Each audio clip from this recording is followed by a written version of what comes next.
Hello guys, Andrew here. Welcome back to Drew Tutorial. And in this video, I'm going to show you how to quickly save your ChatGPT chats or your research as PDF document. So all you have to do, guys, just simply go ahead and find your ChatGPT reports and just go ahead and copy the context or the details of that chat, right? Once you go ahead and copy that, by simply highlighting it and press Control C.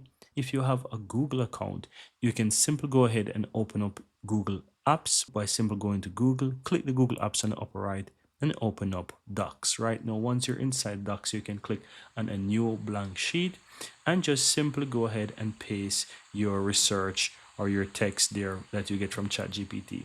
Now, all you have to do now to name it, if you're fine with the first, let's say, set of words that are showing up within the top of the document, just simply click on the upper left where it shows untitled document, and it's going to automatically copy the word for you. Of course, you can always change this by simple type whatever you want, but I'm fine with that.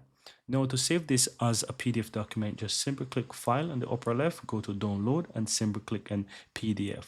And that's going to quickly download your ChatGPT research or your ChatGPT chats as a PDF document. And right here, I'm going to show you that it is downloaded, and this is the PDF document of my research, right? Just for me to get a little context in what is Triad Atlas, right? But that's how easy it is, guys. Very easy and very simple.